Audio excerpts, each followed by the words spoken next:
collaboration with the Cyprus Mail. This is the Cyprus News Digest with Rosie Charalambous.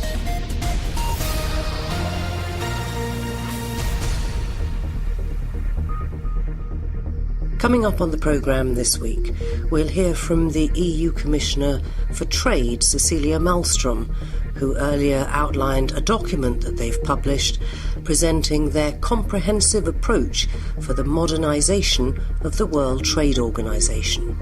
Another important issue, I mentioned the dispute settlement mechanism. That is the core in WTO's ability to function in a meaningful way. And the appellate body is on the verge of paralysis right now because the nomination of new judges to replace those who are retiring are being blocked by the US. The Italian embassy is organising a series of cultural events in the coming weeks. You will see a number of photographs that represent the different way that Rossini operas have been promoted by the Rossini Opera Festival. And the EU is stepping up its strategy for connecting Europe and Asia, as the High Representative for Foreign Affairs, Federica Mogherini, explains. Because we are, as Europeans, very fortunate to live in a highly connected European Union. Our internal market, free movement of people, mutual recognition of qualifications, energy union, free roaming, all these connections have created opportunities for European Union citizens, businesses and investors, and contributed to a better standard of living across Europe. Earlier this week, the EU Commissioner for Trade, Cecilia Malmström, presented the bloc's comprehensive approach for the modernisation of the World Trade Organization. Today, the Commission is publishing some of our initial ideas to reform the WTO, the World Trade Organization, and global trade rules. As you know, over the past several decades, the multilateral trading system has provided predictability and stability for companies, economies across the world. It has helped economies to growth and lifting hundreds of millions of people out of poverty. The appellate body, a very important part of the WTO system to resolve trade conflicts, has been one of the most successful international bodies for settling disputes. WTO members have generally been good at complying with its ruling. But now the WTO system is slowly grinding to a halt. It is probably in its deepest crisis ever. Since the start of this century, the world has witnessed rapid economic growth, technological changes that has transformed not only trade routes, but also the very way in which we trade. And the result has been bigger gaps in the rules of WTO, either because rules have become outdated or because of the absence of rules in many areas. For instance, just two examples. Market-distorting subsidies, often channeled through state-owned enterprises. They go unchecked because the current rules don't cover them properly. Or e-commerce. The rules don't cover e-commerce at all. It's a new and very important area of trade. And that leaves big chunks of the new digital economy outside agreed and enforceable rules. And WTO is a member-driven organization, so it can't simply reform itself. The responsibility lies only within its members. Another important issue, I mentioned the dispute settlement mechanism. That is the core in WTO's ability to function in a meaningful way. And the appellate body is on the verge of paralysis right now because the nomination of new judges to replace those who are retiring are being blocked by the US. Another example, many member countries in the WTO ignore their transparency obligations, not being open with their trade policy when it comes to government support, for instance. They have an obligation to report that, but they don't. So the WTO is now able to function efficiently with these behaviors, and that means we are not able to secure a level playing field for business. Key members are not supporting the system, but opening for unilateral measures, with effects that we unfortunately know too well.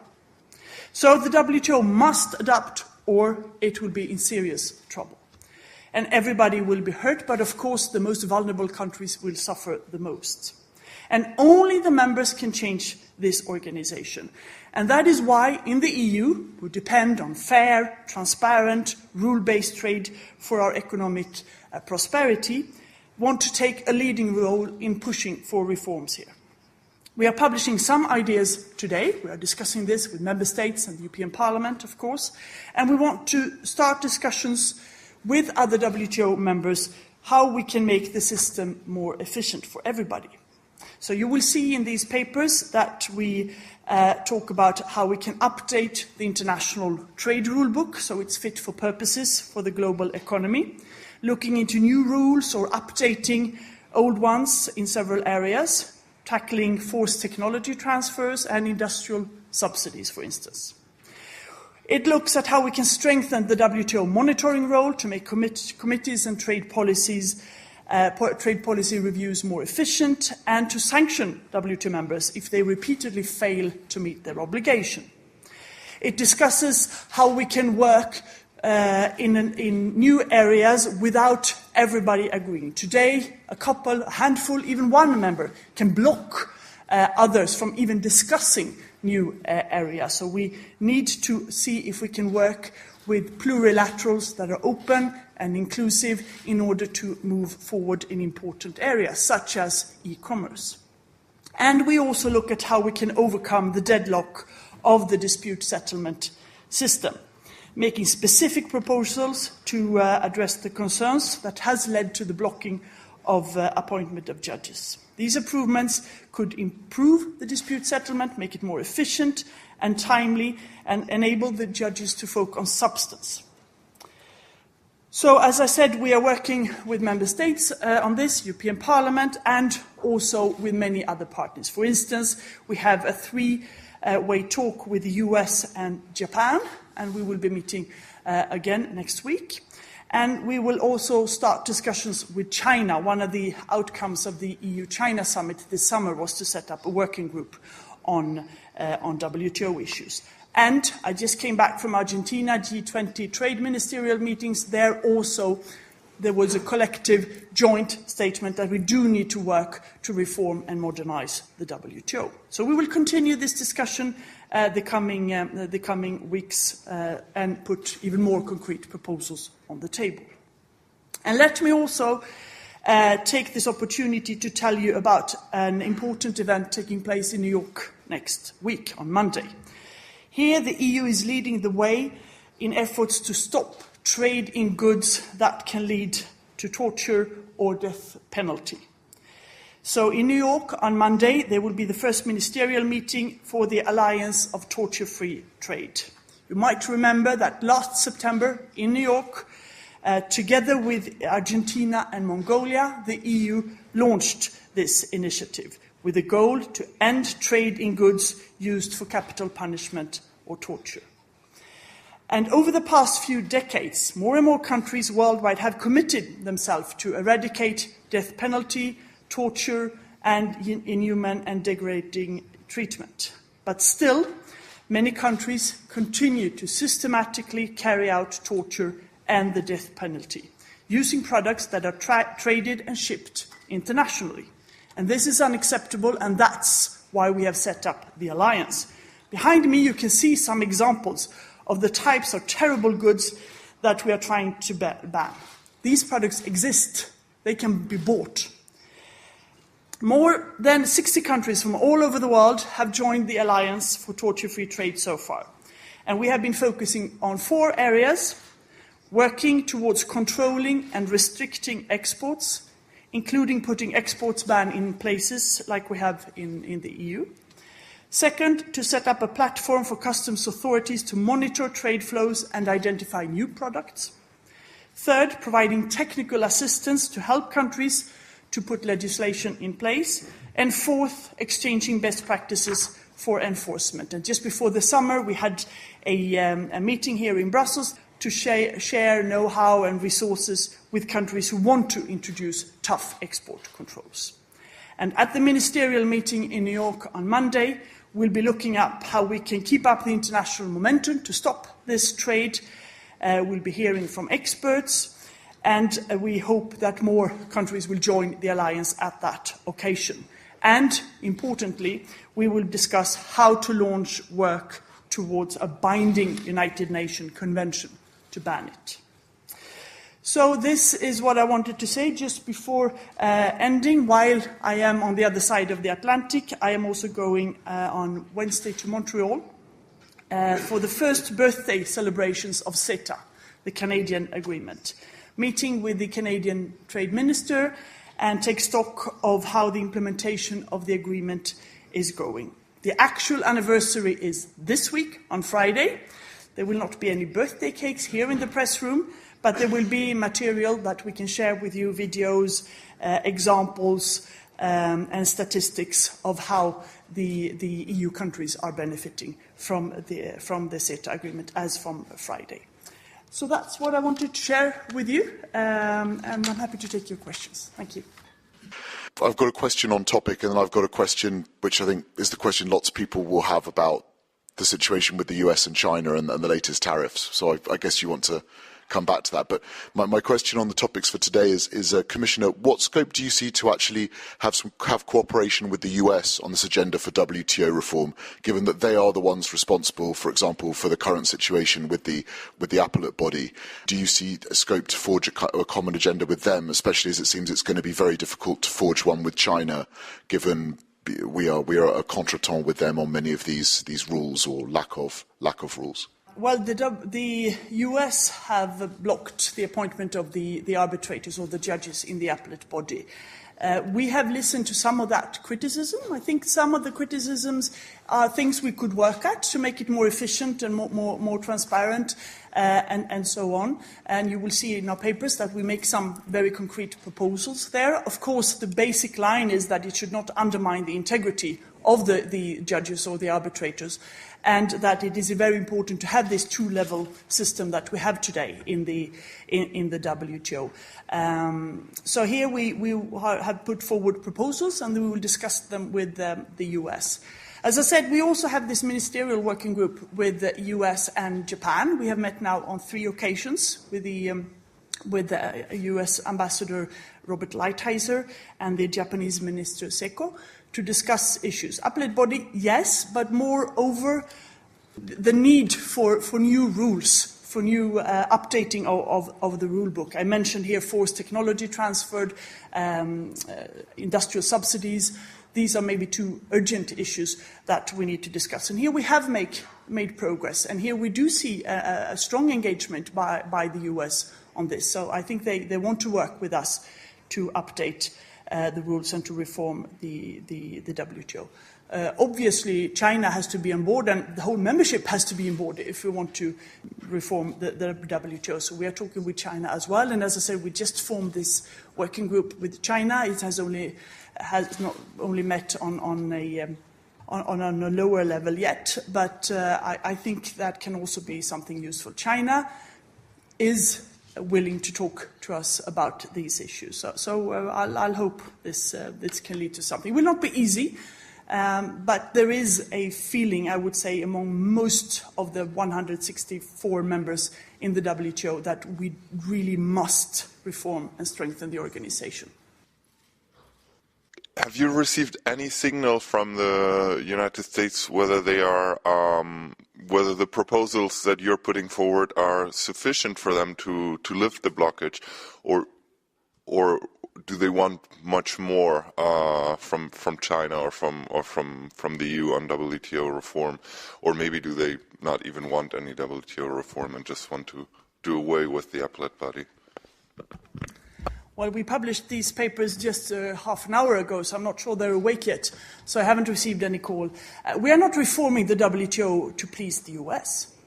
I have been in 2 ministerial conferences with the WTO, and I have seen the difficulties in making decisions, the difficulties in advancing, the difficulties in making sure that WTO is an organization that lives up to current challenges. So I think 98% of the membership realizes this. We do need to reform the WTO.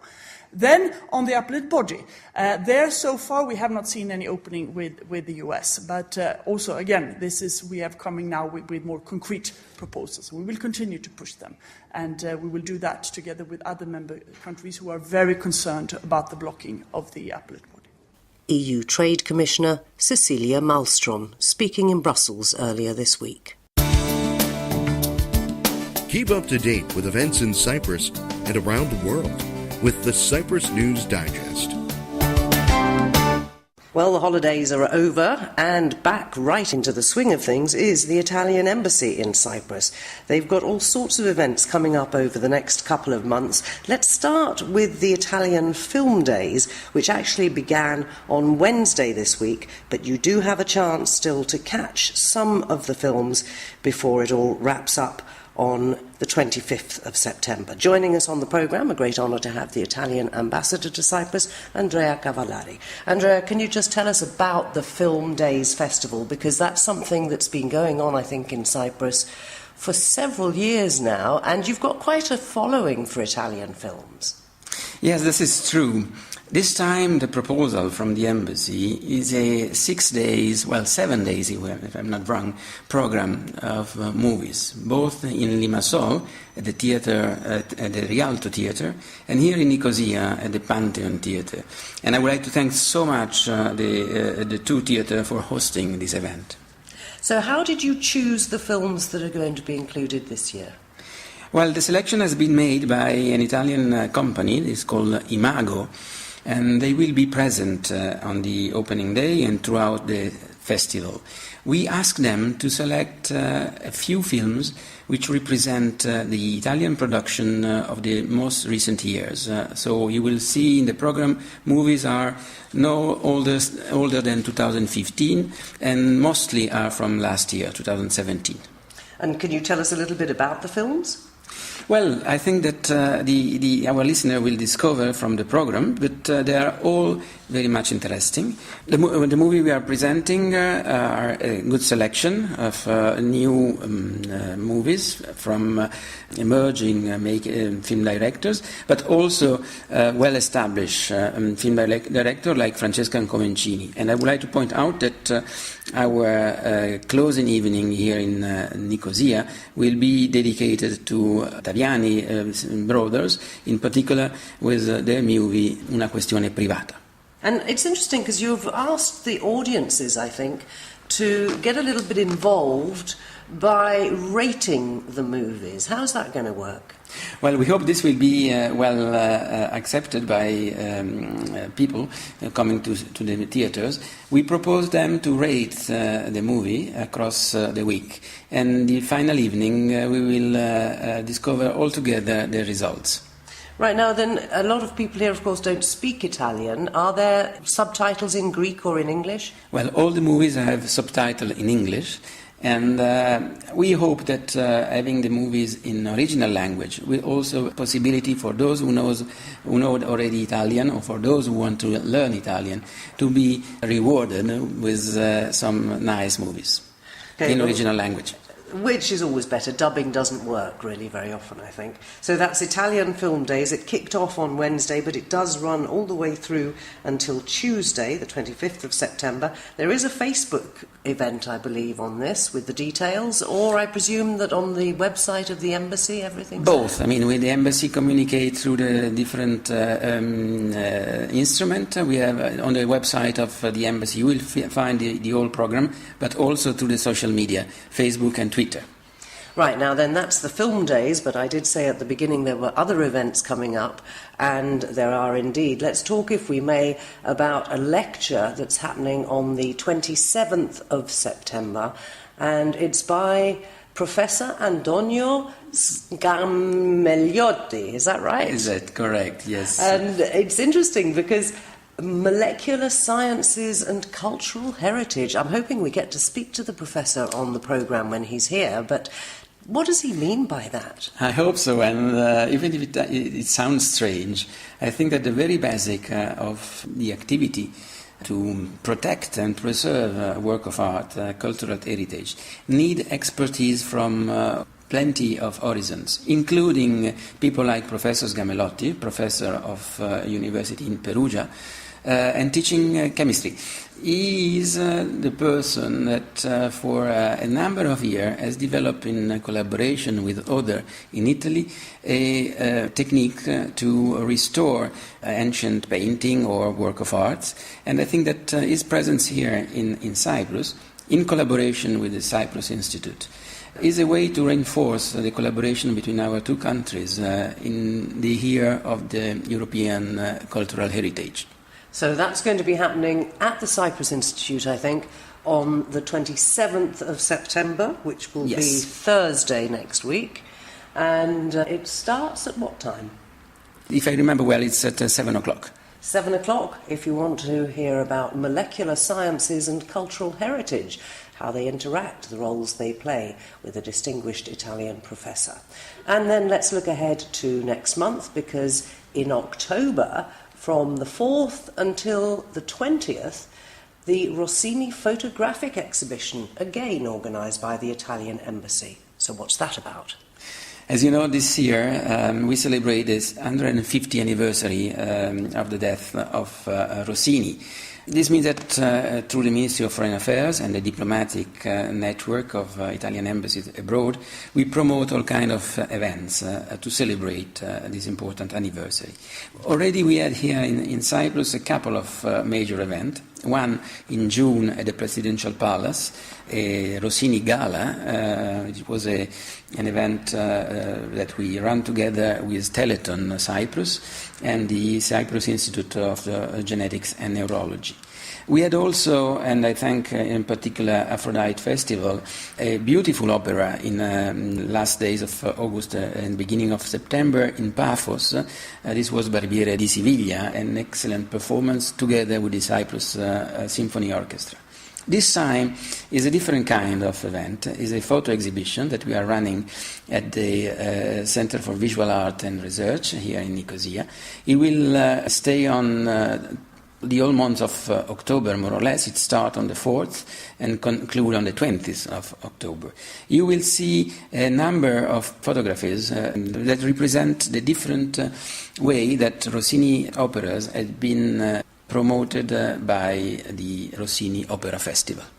Okay, so all sorts of different types of culture coming up. Don't miss the films and hang on for that lecture. And, of course, then look forward to Rossini in October. And if I may, just to add that most probably during the exhibition there will be some events dedicated to Rossini. I understand that we will be able to offer a dedicated talk on Rossini music on the second week of the exhibition.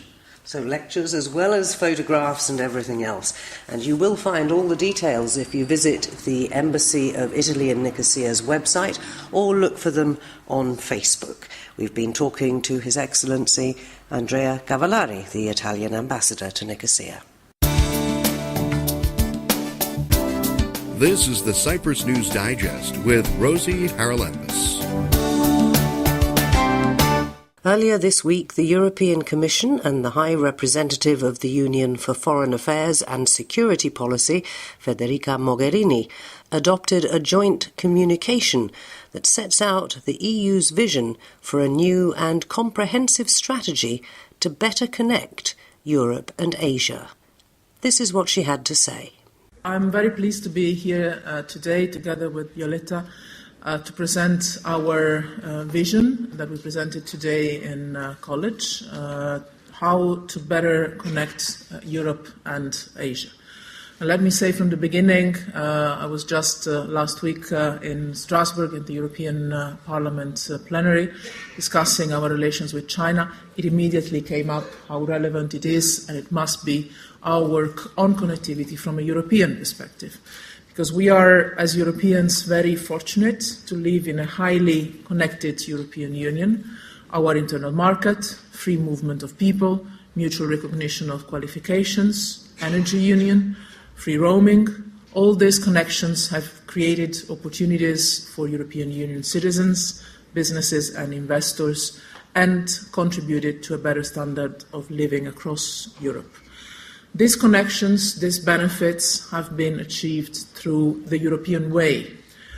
So today we have adopted our proposal on how to bring the European way to connectivity in our work to implement, to increase connectivity between Europe and Asia. And it is based on three main principles, three main blocks: sustainability, a comprehensive approach, and a rules-based approach. First, on sustainability. We believe that connectivity can work only if it's sustainable, from an economic, from a fiscal, from an environmental, from a social point of view. Second, connectivity must be comprehensive, which means that it must focus on all different aspects, from transport, which is obviously the key, but also including digital, energy, and human dimensions. Third, connectivity must be established according to international rules and regulations, which are crucial for goods, services, capital, and people to move efficiently and fairly. And this, I would say, is specifically the European way of moving forward on this point, as well as on others. Today, together with Violetta, as well as with other members of the College, we have set out how this European Union approach to sustainable connectivity can be expanded specifically in and towards the region with the biggest demand for infrastructure and the region with the highest predicted growth in the world, which is Asia. And to do it in a way that will be beneficial both for us in Europe, in Asia, and also for the entire planet. We will do this in three ways. First, we will build new connections and networks between Europe and Asia. We'll do this through transport networks. We will also build digital and energy networks, and we will continue to promote human exchanges and mobility as a way to build connections, to facilitate mutual understanding, and to share ideas. This is, at the end of the day, the basis of connections between Europe and Asia since thousands of years. Secondly, we need to build and strengthen partnerships for a common approach to connectivity. Many of these partnerships already exist. With China, for example, we have a bilateral connectivity platform where we meet to discuss synergies, but also to discuss the different points of view we might have. On the regional level, we work together with ASEAN, and this shows, for example, that this cooperative approach, also on connectivity, works and brings results that are good for us and are good for them and for the rest of the region. And at the international level, you know well that the European Union is at the heart of global cooperation and the strongest supporter of multilateralism and of the international rules-based global architecture. And once again, in a few days from now, in New York at the General Assembly, we'll have the opportunity to do so on different aspects far beyond connectivity. Connectivity cannot be confined to regional pockets, cannot exclude legitimate actors and put environmental considerations last. We need common standards, we need common rules, and for this reason, the European Union is working with international and European standardization organizations, the International Energy Agency, the World Trade Organization, and other key organizations with a global mandate. Finally, we have looked at how to leverage sustainable investments for connectivity projects. Asia is estimated to need around 1.3 trillion euros per year for infrastructure investments. That's a huge amount of money. If we can support them, the opportunities for the European companies are clearly there. The European Union has, over recent years, developed innovative and sustainable ways of leveraging finance for investment. Just think of the Juncker Plan, but also through regional investment facilities. And in the next multi-annual financial framework, you know that the Commission has proposed to increase the European Union external action budget to 123 billion euros for the period 21-27, which is an increase of 30% compared to this current period. And included in this proposal, there is an investment framework for external action with 60 billion euros in guarantees for external investment. So connectivity in and with Asia would stand to benefit enormously from these proposals that are now going to be discussed by the Council and the Parliament.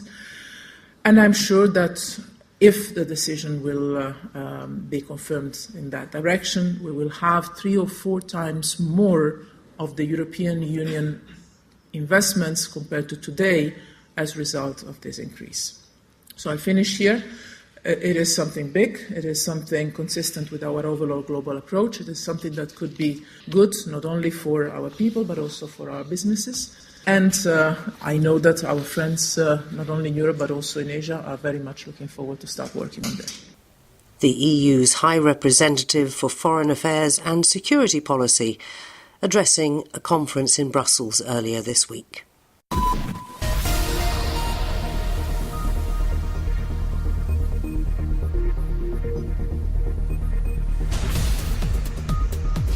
Well, that about wraps up this edition of the Cyprus News Digest. Many thanks for your company. Hope you'll join me next week. Till we meet again, take care and God bless. Bye-bye now.